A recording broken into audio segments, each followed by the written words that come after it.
Koe Forofurahimi e amata aki ai whakawhea o te si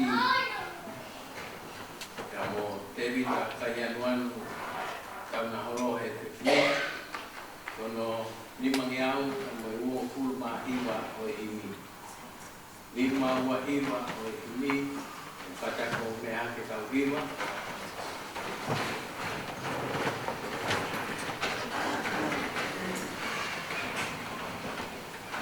ka matani o ke aua tahi he muhuia te uhuwhanga he otua i malu hono nima tene fufu au tene fufu hono a nima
si lolo tonga e fua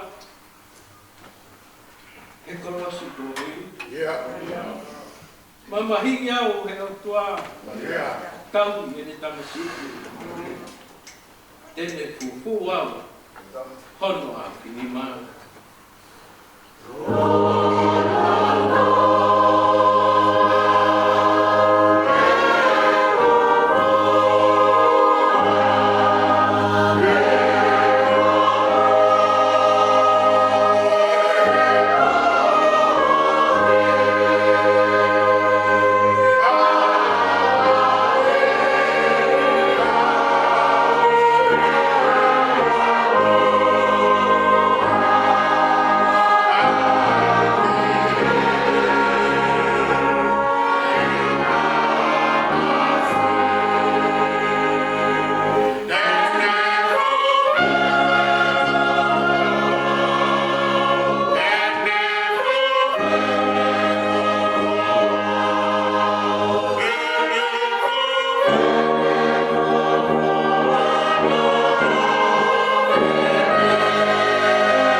Afio ai o tua mafi o tau loto ngā.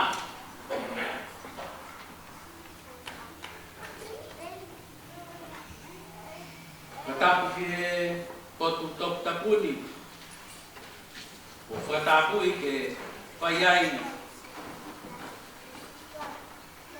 Ai tau whawhiangai ki o tau potua. Matapu atu ki he hauwei ki. Dari noa, hauwei.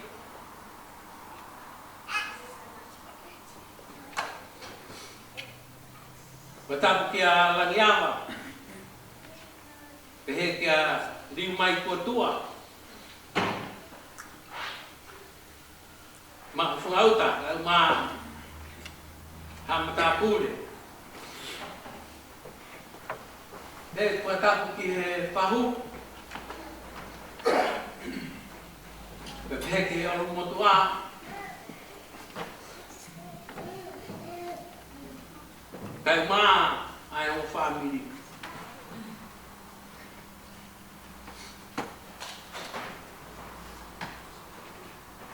Matapu mapaheni. Ke pekia ma tungai. Ko tutu e maunga kres ma kehe e fia koe. Te vita. Kai anuanu. Tau na holo.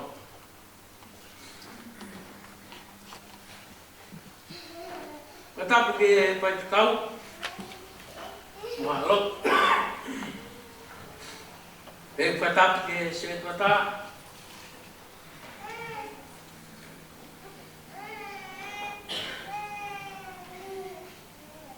Tau maa si. Matapu ak. Kai na off. Kotoa pe. Tau kau whataha he te whiri.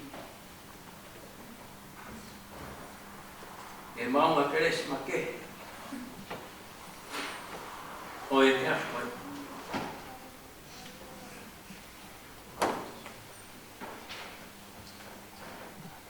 Nei ke pā i pōpō no ma tau tonu he te whiri. Ka mō whaptai ahi ke utua ma. Ko hui koe whakahopo lelei a manak. Ka moe whatongia o e te awhoi.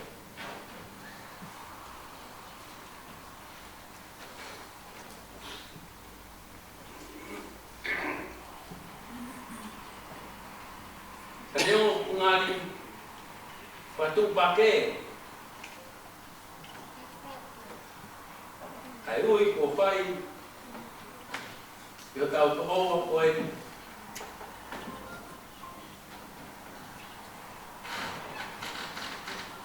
Ka koe hui e tai ke tau toe lava. E tau toe liliu e tutu uni. E tō taha e whakarelelewa e uni besi. O tau whetanu uni.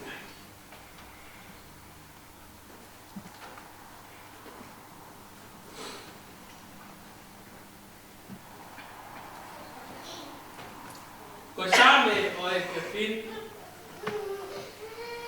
Ke ko fia pe. Ke u pai mi ai a tau ki pōpō e ke fin. Ko hie ki ai pe ai ne ke lala pe. Ai same koe.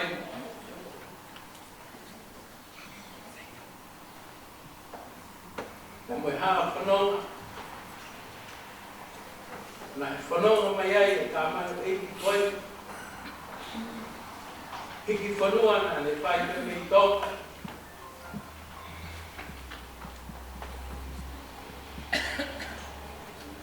Na le rama mai peo whamanu manu pe lotu whare me si asi.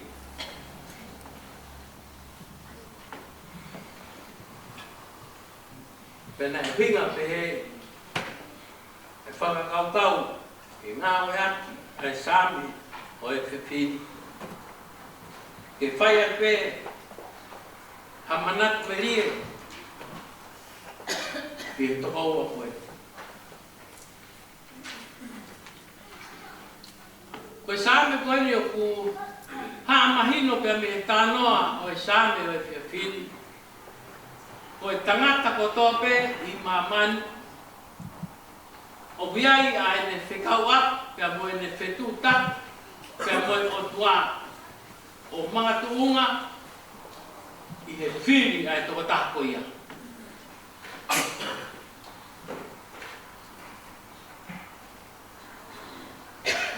Ka pau te tau sio ke urak vespe o sāke koe ni.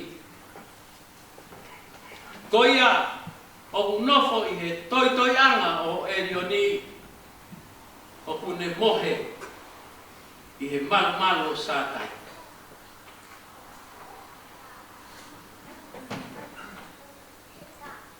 O kia e tefto i lea i he ves uraki. Ka pau te muhanga whato ngā. O ku ngā oe aki e sāmen koe nofu. Pea ku hinga ia. I hono whakauhinga he kau tangata. Na hanga whatu e tohi tapu. O ku magatu unga ia i a kakai. O nau alo nofu.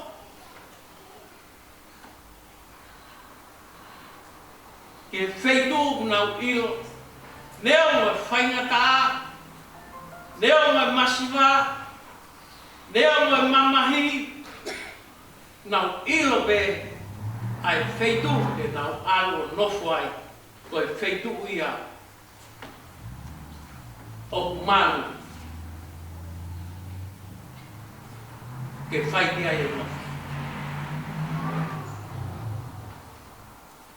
Koe mea ia nei tawa noa tia i e tangata whatu sāme koe, ke whakamoni ai mahu inga ki whahinga e tangata ai ne whekau aki pia moe o tua. Ke ne hanga whakasio pe ko whe ai wheitu o malu ai, ke nofo ai, whakamalu ai, moe hāfu ai mea katoa pe malu ai e ne mo ui. Mau inga ki tangata ke te hanga kumi.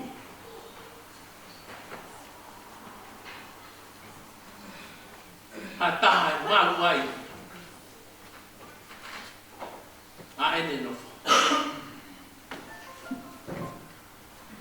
Koi a nofo i e toi anga o erioni.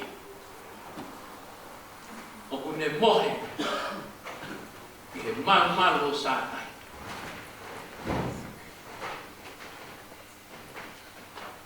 Koe anga e tau ngā ue. Koe anga e tau nofo he mamani koe ni. Pia i te ngahi toi anga tau o kumi ki ai.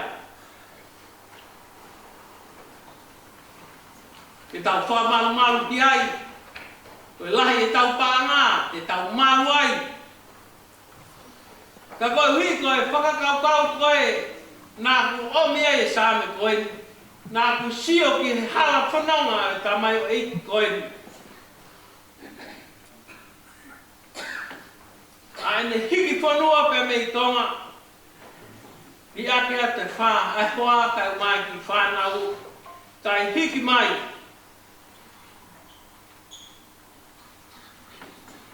E kau whataha mo tau dolu me kue i Aotearoa. Pero tui, ko historia e moui, ai tamai o eiki koe, nei kai pūria ke a kaha. Si hiki whanua mai, maha.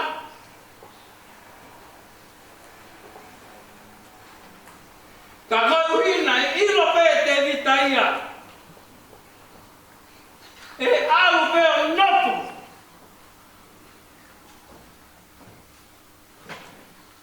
Kia erion.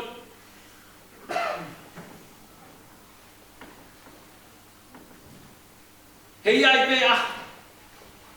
Tene mohe ai. He malu sātai. Koe pōni. Koe mea ana ne kungi ki ai. Kumi ki ata tene whia mari ai hono sino. Ata mai ke mono lau mari. Kumi pe. Nā ni hanga whakapapau. Kai toi aha taha ko Elioni pe. Tene taupi ia i he taimi o e whaingata. Mari au pit. Ai ki tanga tani. Nai kai ke te whiria Elioni pani alu pe o tokoto. O lunga kia Elioni. Ta nāne loa mo ui. Nāne ngau mau e. Ke a. Ke whai e whina ngaro e hotua.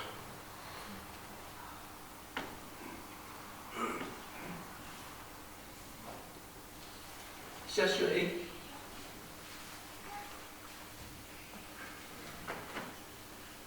Ik whanua mo whai e tamai o iki koe.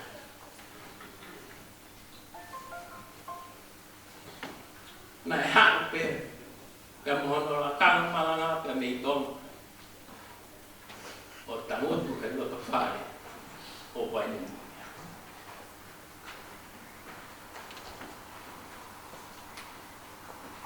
Nā kai ki hange e wata. Ke humai. Huat. Humai, huat, i kai, nāne hāpeo peroa.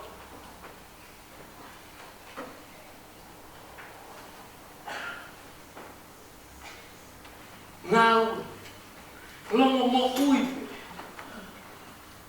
Fia pe ke whai e whina ngau e patua.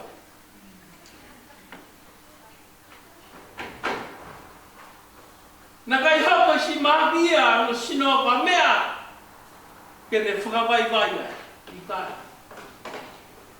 Nā ne fua e patoria sisi.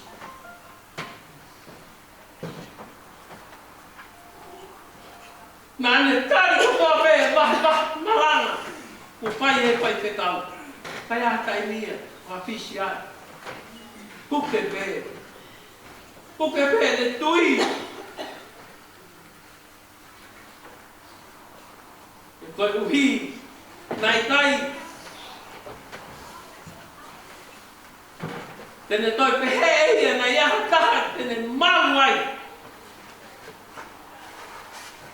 Mau pe, koe ne noho. Toi ai.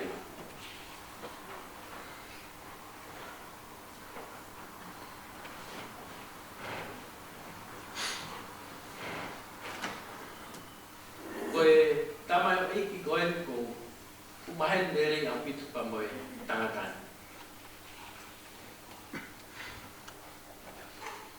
Ko tui kai puri kia taha pa hono kare niti ka mo ngau na e whare. Ka kowi, ko taimi ko toa pe mau ai ki mo tu isari o te o ta te vita. Ko mea nere ke ngā.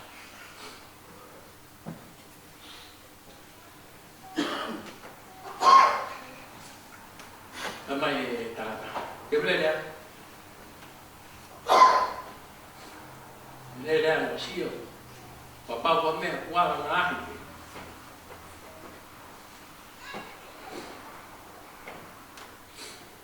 En mai ko koma ke ku ngā mea pe. Osi koe ai ngahi mea rere. Ke anu. Ang bea ri mau whare ka apo koha, kei tupe he mau peito. Te alu, ka te vita, whihai ngā oe.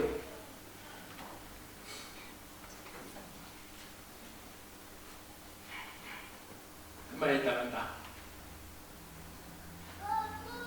Kai to tomi ia. Ko tāi, ko kai pehe tau ngā. Ta ato whaina tā ia. Ke hao whai e toko ni.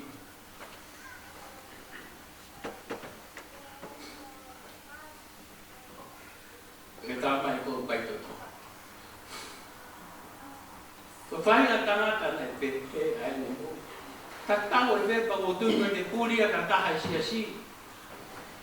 E ne tokon ke taha ngā lotu. He ngahi ea.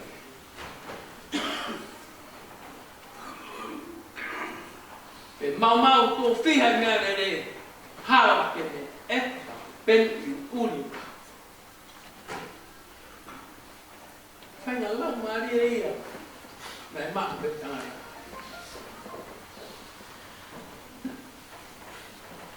Pe ko whaam te sias. Ko tariui e tangatani.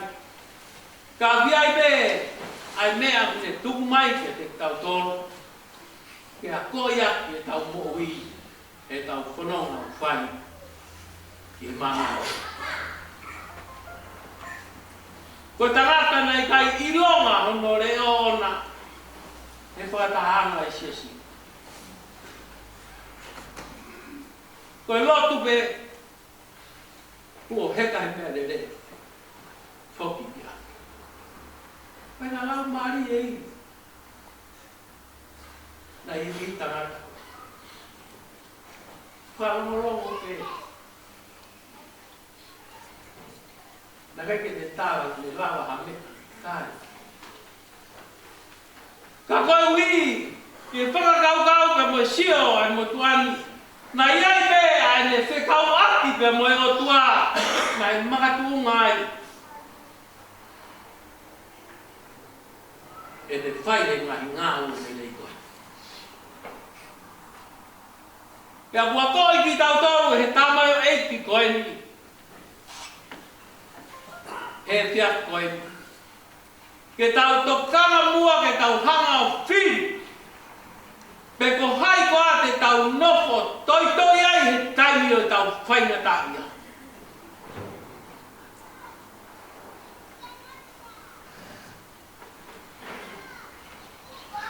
Pe o tui ko e whiri.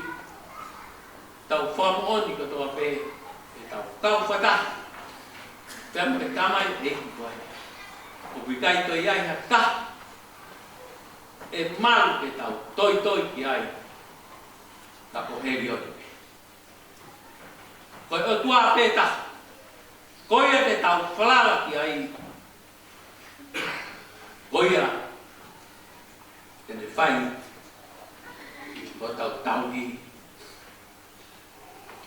I taimi o e whainga. Koe pōni.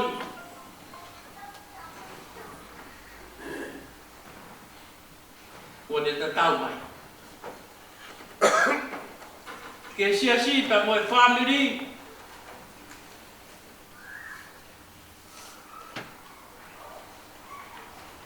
Ko tau e tau e.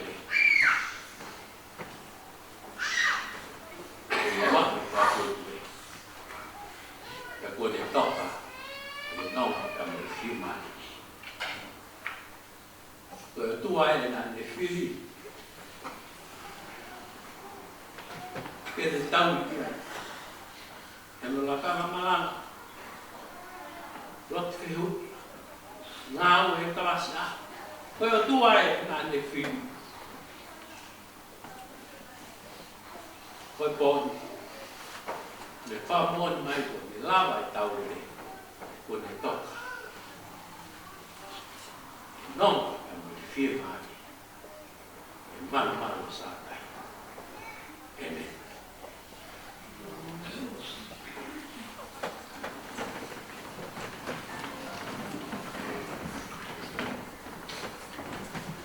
ni mangea matoro e mi ke tau to e hiwa ko rea mo me a peilalo e o kutala noa ki a whanua e api mana koa o tua leo e le ngai potu ni besi ko ngai ni pea eni si kolomua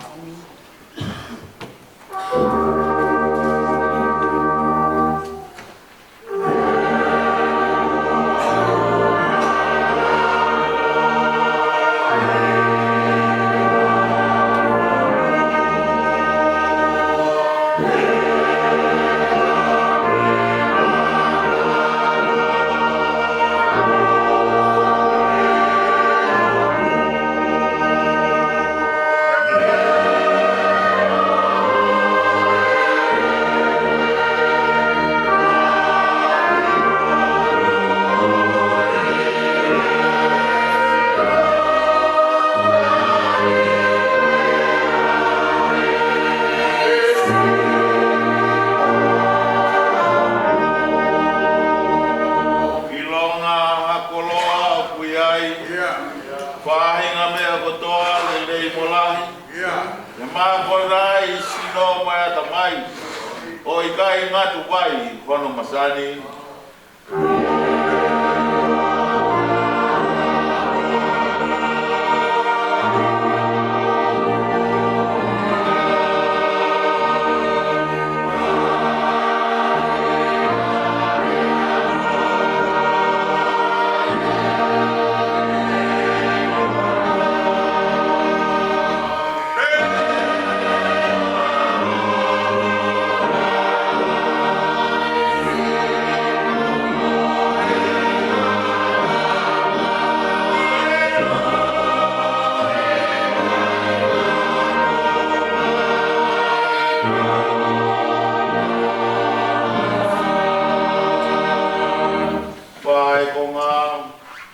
Matai koloa ai hai ai o i kai ai pulonga e tau tamai e ai eki mosi ono family o lau i tātiti e ke uiai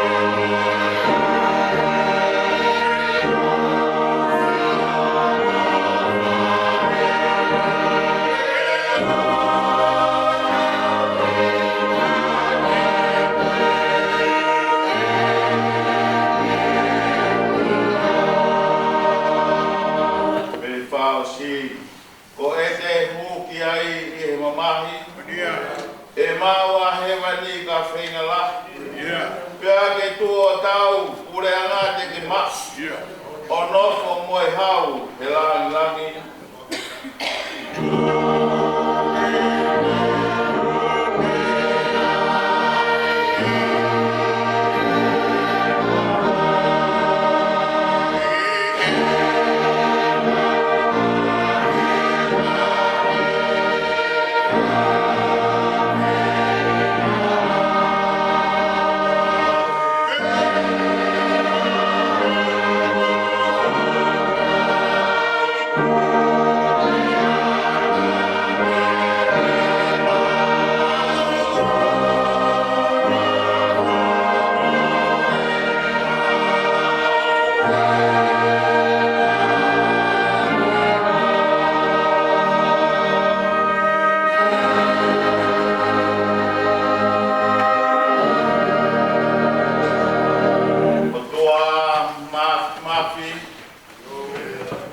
mau damai kai ngata ai afiona ai afiona na ke o fakiki ai ikai ke yai ya ke ngau ai mea kotope i he university o whakatatau ke finangalo maa ni oni o afiona taramai he wholofola na ke ngau tangat he i misi o e afiona Pea ke hoki ai e manawa mo ui ke anga i kotua a hofau ke umau whakawhetai atu ki he mahino ko ia ko e kakai ki mautonu ko e kakai bea ho afiona o ke tuku whainga maari e taimi ke mau whanonga ai o hange koia o kuhoko i he pōko e.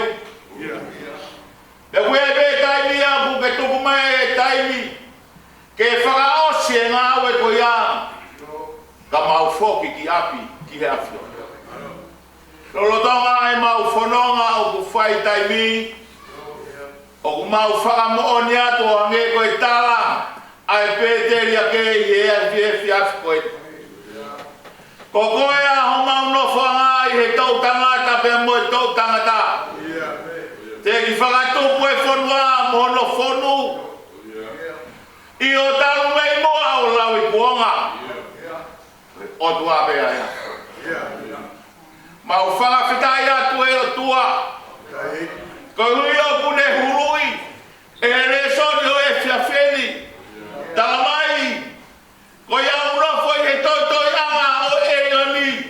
O kumohe ia e he malu o sata. Me ia na ilo he Peteria ke e Moses he. Nana hui ki whanua ki spit. O pehe koe malu anga aia. Kai maa kona mo Israeli ai. Ta koe mo ui pōpula aia. O kui kai maa ka whie marie. Hiki me e ke toa wha. Whanonga ki ke rani. O pehe koe no whanga aia. Tala mai he whorofora o kui kai. Whakahino ki mautolu he whorofora i he whapeni. O kui kai hano whanga maru. Ai tangata me ahua. Ka ko sātai. I o aeri oni. Koe te toi ai. Koe ai e maluanga. Koe ai e haanga.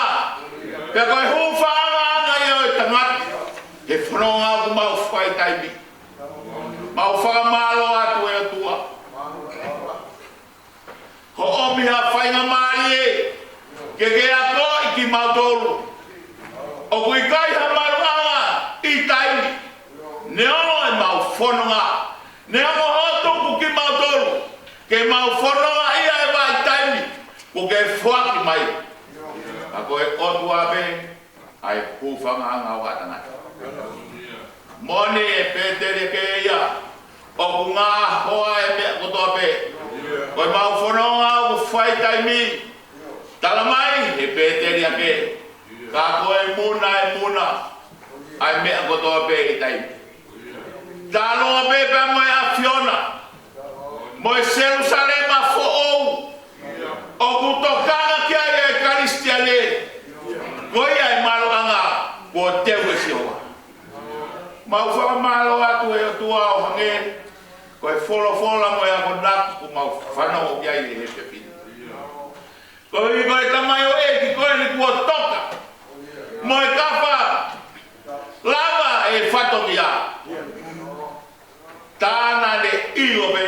Ai mea totonu ke whai kia i nofo. Nofo beia he toi anga o e rio ni. A hono rakanga maranga. Hiki mai moia me tonga. O nofo be moia heni. Nofo be o toi beia e rio ni. He ko hono maru anga ia.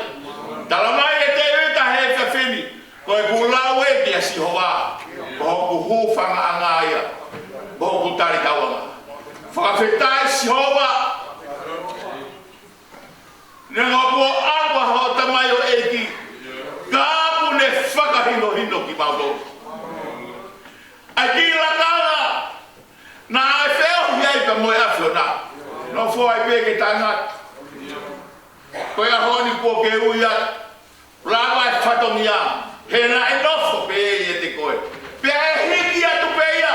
O whaia e mea tatau. Whalongolongo pe. I kai rea mai.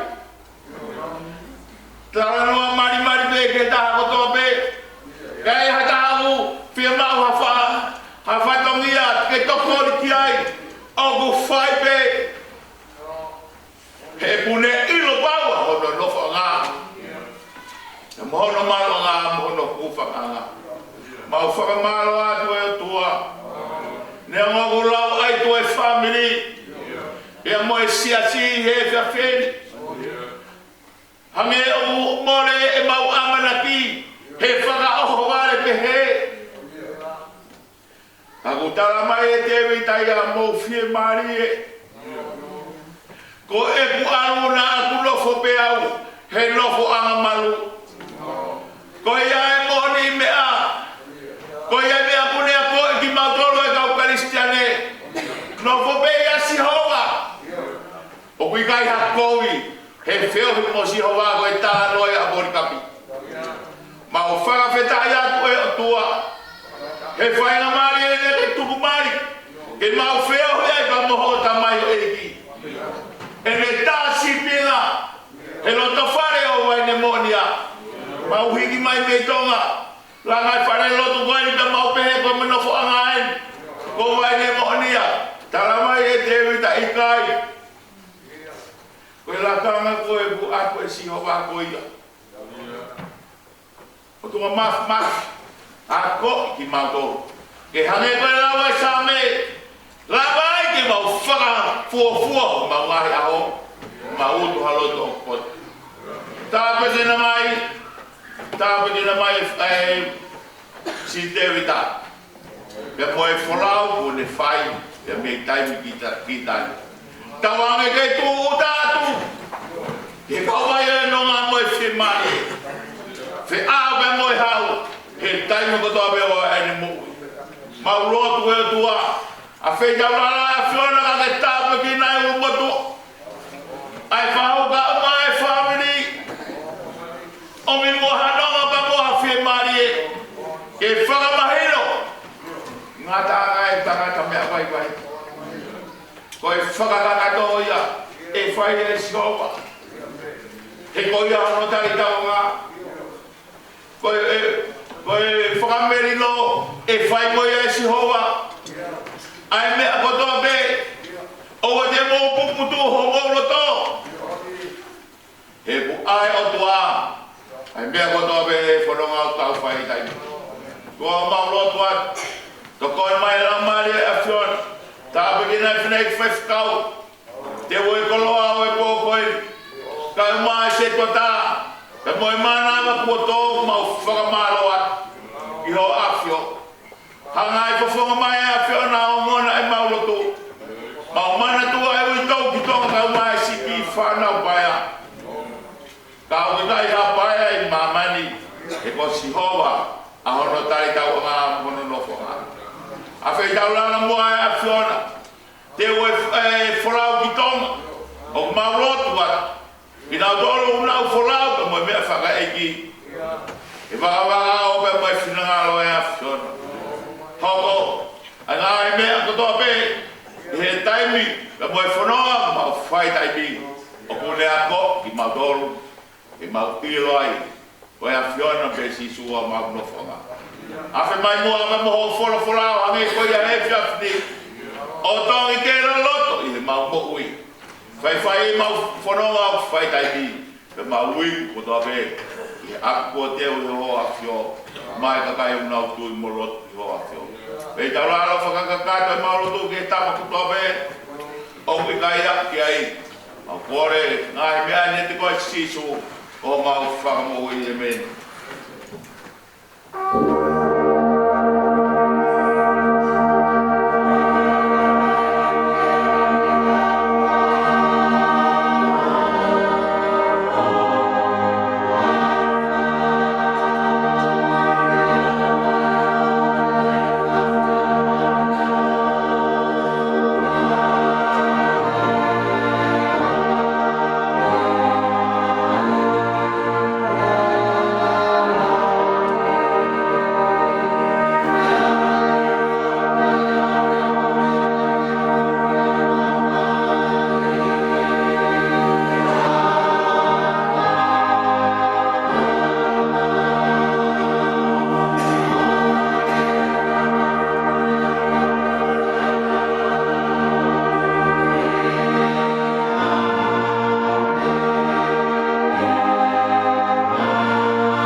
Malima, Cristiane, Oua, Lapsi, Nemo, Mahi, Tau Nikolahi, Tomo Ipia, Satai Bea, Satai, Eki, Waya.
Malo, koe tau porkala mai ni patu, koe hilpeni o wata ki Rosafarela, ki Sirasi, Kawasi Aho, ke family, koe taimeni o mana meni.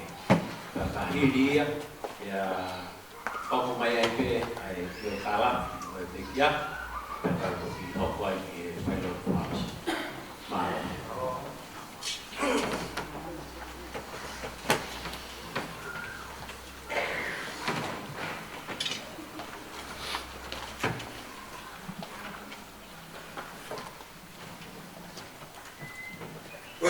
Parat. Kalau kita buku file di kamu kebataan tujuan. Langnya apa? Pemor boleh yang yau. Behega, you baik kotor membawa tu itong. Kapan ke fahu?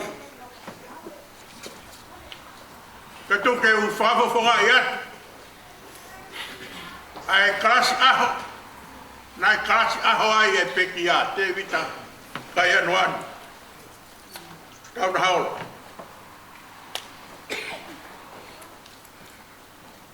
Lalu naik frau mate vita, kau uhi, oki kai solaya ke siasi, naik tulungia ono fare.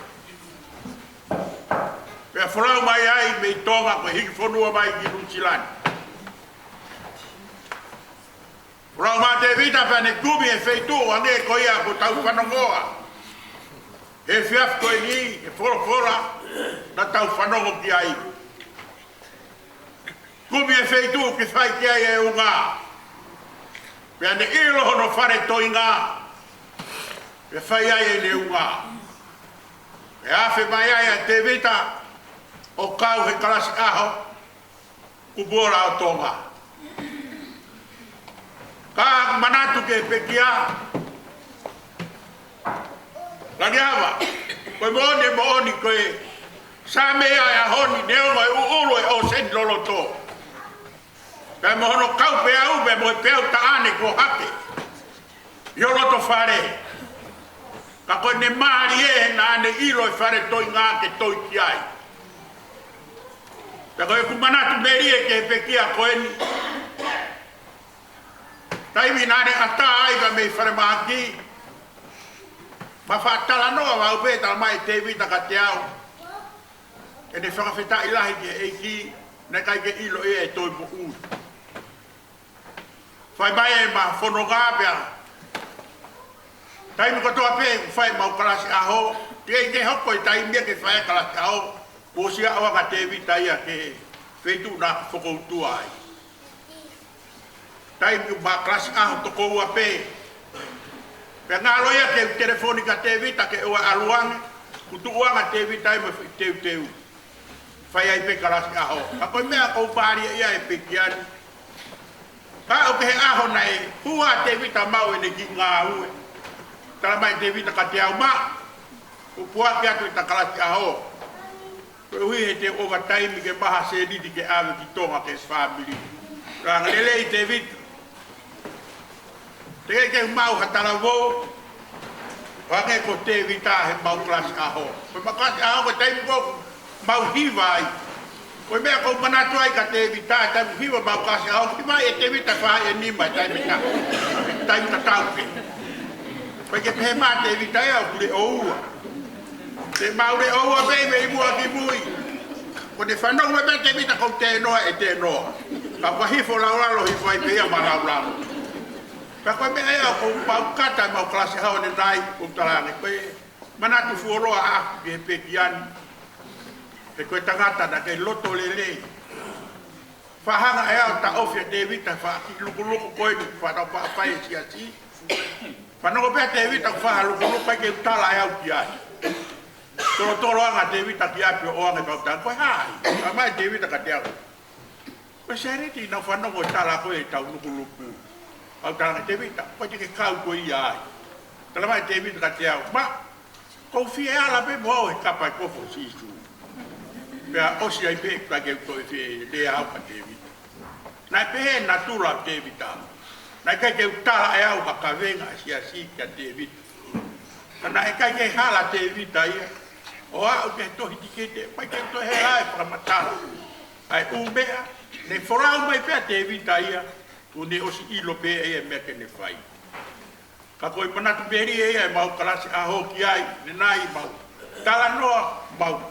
Fia e mau. Whitauraki pea moe froha koe ni. Horau a te vita. Pea moe loto amanaki. O hange koe a kou. Mea i. Koe ne osi mea ke se tuatane nai. Wha teksi ange kakai te au. Ma, hae telefoni a te vita. Fai pa fetongi ne telefoni. Text ma te vita ko telefoni na ko ai telefon fo. Pe ko tane ma wai pe ko kore ke te ma ke naure ka te vita. Ko uhi ko no tare ni ti. Pe mo ne anga lere. Ko fa sta ai pe mo. Fa ma lo. Ko uhi ko ma o ha fo. Kai kai poto ia i kai. Nane io pe mo whakalongolongo mo whai ene ngā ui. Kai toi mau a tara wōpe e whai e whatongi a. Ka po tatau mai a te vita langi awa e ahona. Hui mahafu ka po tuku e tau. Kai whai e whoki. O hange ko ho tau tala na e whai me po ngā. O ni ilo e whare toi ngā. Neongo, ko to atu e to hufu loto. Me kalasi aha kupola to ngā. Aku pau tari pepa me loto whakawhetai. Whoraua te vita, mua atu. Ka mau toki turi mui atu. He koe hala pe ku pau pe whaiai e whono ngā. Rewa e whakaohaa, kau tatawa.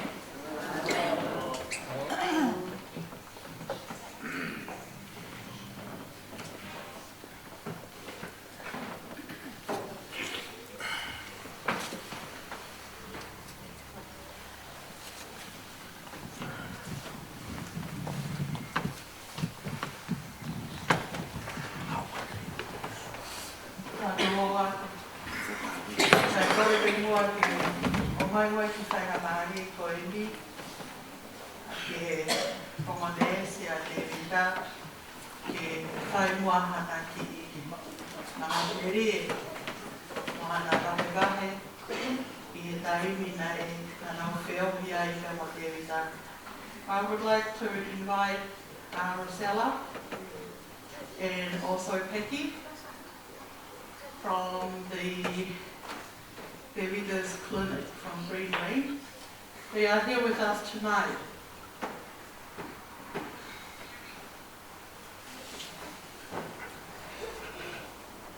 To share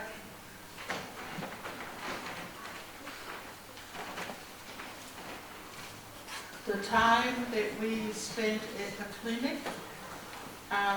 This is Peggy, and this is Rosella. Rosella has been with Devita for 3 years now, and then Rosella resigned last year, in December last year, and Peggy's still there.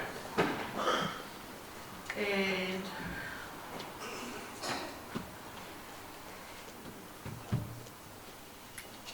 it's been hard for all of us. When I phoned the clinic on Monday, when I say hello, because Peggy is familiar with my voice, and Peggy was just saying, Sela, what happened? So I would like to give Peggy a chance to talk about Devita, and I'm sure Rosella, even though you left, but I'm so glad you're here with us just to share the time that Devita has been with you guys at the clinic.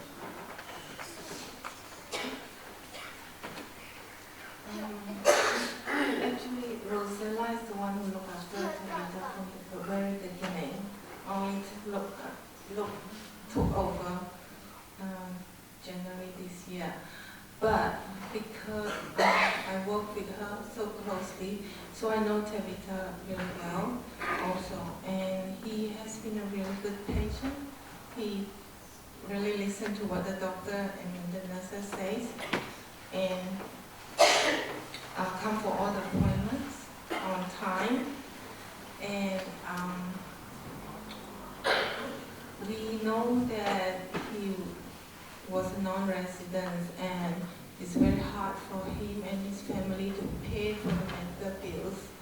And because the medical bills keep coming out, and I know the church and the family has been praying for him about this. And one day our medical director informed us that he canceled the debt of the medical bills, and we were so overjoyed with the family. I just saw Tabitha last week. He came over to pick up some peritoneal dialysis fluids, and he was fine and well on that day, and he has no signs of any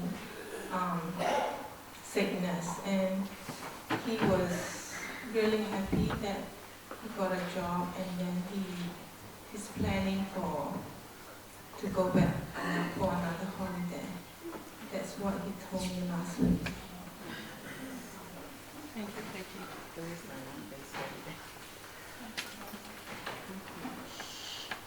Good evening. It is my privilege to be able to hold the hand of Devita on his journey to dialysis. We've been going through that process, and I think it was very challenging for him and the family going forward with this dialysis. But as a nurse, I was the one who trained him how to do it at home and everything, and set him up to do it at home. And all throughout this time, I've seen so many miracles that happen. Yeah, and it's so amazing to see how God works in his life and how the miracles happen, but that is not beyond our imagination that it will happen, but it happened. And that is a testimony of Tevita's life, that God is there. And, you know, He answers prayers. And he, at any point in time, Tevita never gave up. And that's one thing. So he fought a good fight of faith, I believe. But I think all of us has its own time. But one thing is, somehow, he never went through the suffering, you know, and I was shocked, you know, but Tevita is a very good testimony of God's faith and miracles. And I think one thing I learned from Tevita is do what you have to do now, you know, and never do it tomorrow. And if you have to love your family, you have to love now, not tomorrow. And I thank Tevita for that lesson in life as well. He's a very inspiring patient to us and to me, and I guess well. And to me, he's a gentle giant because he's a big build, but he's a very gentle person, and he has a pure heart. He is so kind and so respectful, and so as a nurse, it's my privilege to be able to hold his hand in the journey of dialysis. So rest in peace, Tevita, and you've done a good fight of faith in this life. Thank you, Rosella. Thank you. On behalf of Tevita's family and Reverend Sue Daisa, our stewards, and all the members of Vainamonia Church, the family, friends,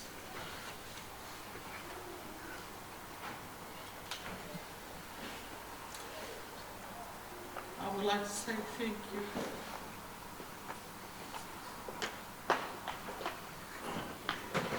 Thank you so much for supporting Tevita, not only Tevita but also us family. I know that we've been going through a very hard time. The sweetest memory, you guys know that we can't afford the treatment. But you always ring up, come and get these boxes, come and get these for Tevita. And every time we walked him to the clinic, we always smiled because Pecky always told him off, like checking his weight, the blood pressure, and Pecky always saying to Tevita, you have to read your Bible and pray every day.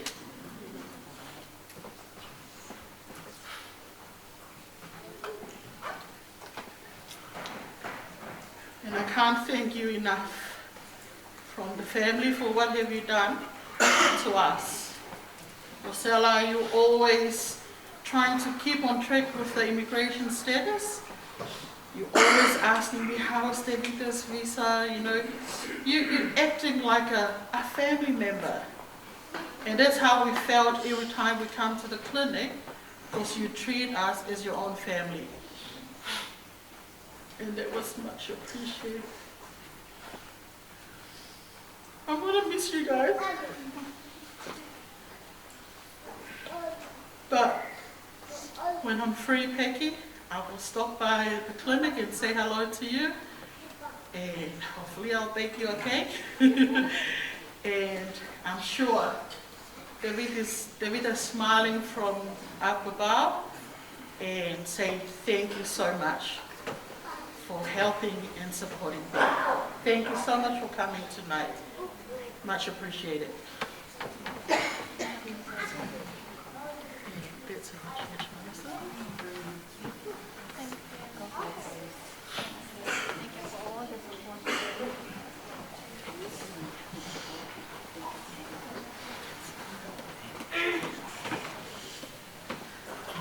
Kau ki hopa dai pēnei, whaamewhai te kau ki whaki whamatala ki halafononga o te vita i ele fōmai ki usilani.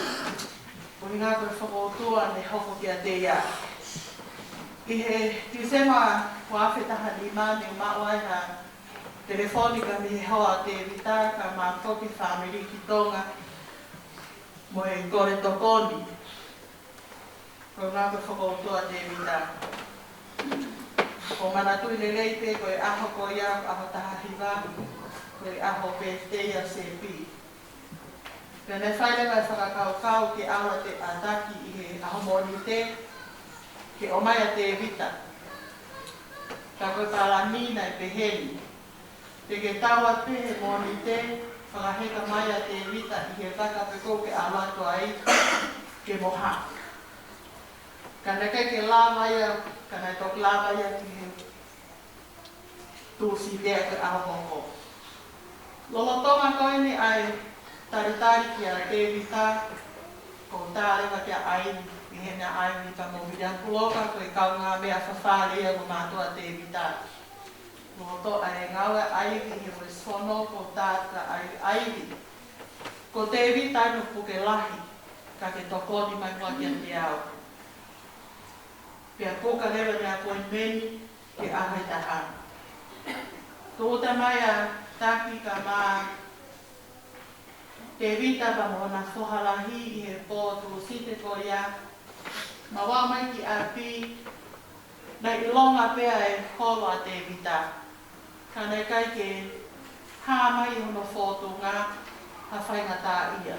Kai te ne whai lawa te kliniki kia aiwi taritari leia ki mautou, pea tala ngofua ke whai ngahi siwi i he aho peko ia. Lolotonga koe ai mawhoki mai ki a ti e whiawhi pe ko kamata ke pukia te rita. Iai si whai tangata pe rita Hosea ni henu. Pea mausia lewa ku oku ikai e kamata ke whakalalahi e pukia te rita te altalewa ki ambulance. O le rea kia ki whare mahaki. Ko mawa o pe ki whare mahaki siwi atu taita tau ko tāma e ka te au. Wawe taha ki whare mahaki te rita. Lahi ko nāhano sino peo tāna ko mau tolu e ni emergency. Tau e ngahi waia, kai whakatatari ki he renal team, ke whai hanau whakakaukau mai ki tamai eiki koe ni. Peo whahālewa ki kala ke whare mahaki, ko te vita, o kui kai ke na whawhonua heni. Peo me tara koe rea ni si. Tau tupu e ki ta whaaki whia mawa te vita ke mo ui. Koe pōko ia, na matangutu pe i he loki, o si ofi, ko maua toko ua pe. Tai miko ia ku turi mai hoa, mu ki ofe whine pe taha me Amerika. Aka taha, na ke ki ulawa kuaki ngā we. Tana kukoro ka ke te ki haunua ang whai e whakatala noa ke specialist ke kore. Ke whai toa te witi.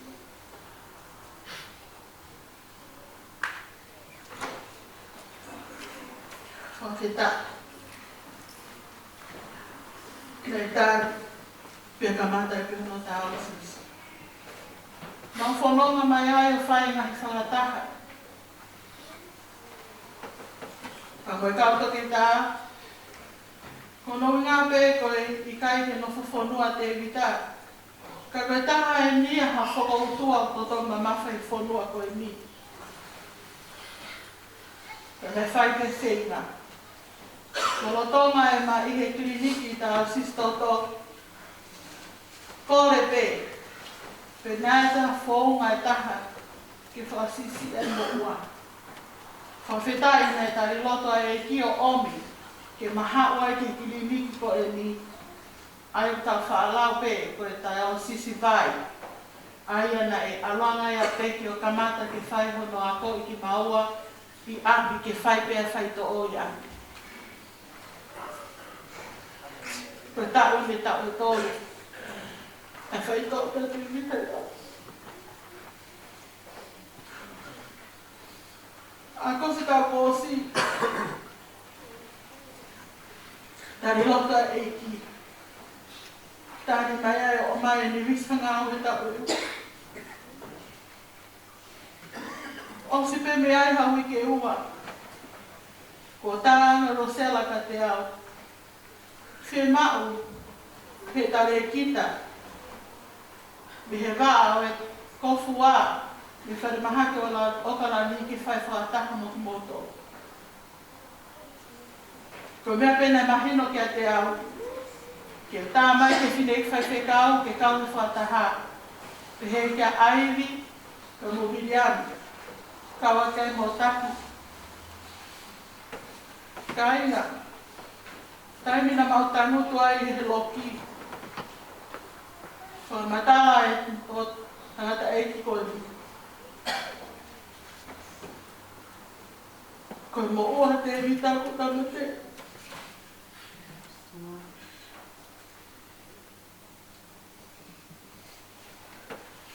Kai ngata ai. Ko me nofo i usila ni. E whai tō tai tō. Fia ia te vita. Ti se matau ko o si. Tamai te vita ka te au. Ko whe au tamaki. Kaunga sili he whamiri mo mau Christmas.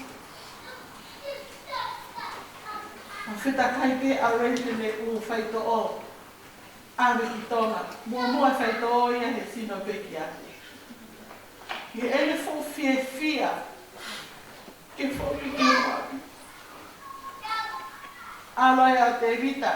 Christmasi. Whao sta. Pea foki mai ai. Hawa te vita ko ia. Pe o mai ai o ngongo whao ofa. Ko ha mai he toke tā. E foke te vita ki whare mahaki. O whai ai te halasis tō. Ka mau kūne atu ko fua.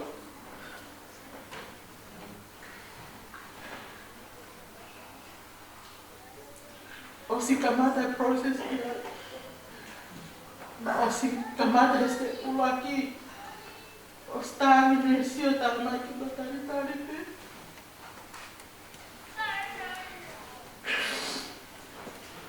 Ke ia managi. Hina aku. O si una roto. E hau ta te vita ki he. Te e maa hono whena maa.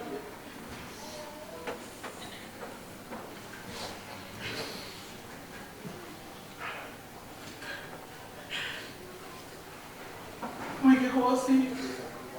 Ai wheto tangi ani. Ke maa ni botaki. Nei kai peke o lota. Ke pe mai. Koku ngā ue. Ko mata te vita.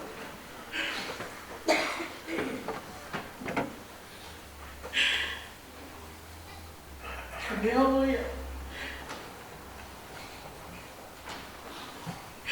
Mone tau rea tōna. Nei kai te lau kawha te vita. Ka mea lau lawa. Koe agai haa whanonga. O ta mai o eiki koe. Me kai kia hatai ni te whanonga ai. O kukani. Ka katai ko tāpe o maa ki whanimahaki. Koe ne lea hai. Sera. Maa no whoki a. Ko ke he rai a ka tupi ki unofo veni. Ka ne kai ki ulawa ke uri aka te rita whanimahaki he tau nuku maa akwa. Sa whekau, ka mai o se toa tama sia tu kotoa. Kua taha kotoa pena e tokon. Ki he lotu i he paana. Ina kai. Kufaka mawa me ta tere kotoa. Ni hau whainga tae ka te au. ngā. E nā ko whakaamu. Ke mao te vita e whainga maani o kofo. Ke tāwā te vita. Ko te teo au. Ke whakio mahalo ta e naka. Ko ofa. Ke te koe. Ko whamalo atu ana ko iau. Mea kutua te ki whaka. Ka tok whola mi tonga. Whaka whoki koe. Ke rama hoku whaka mea tau hiki atu koe. Ko whaka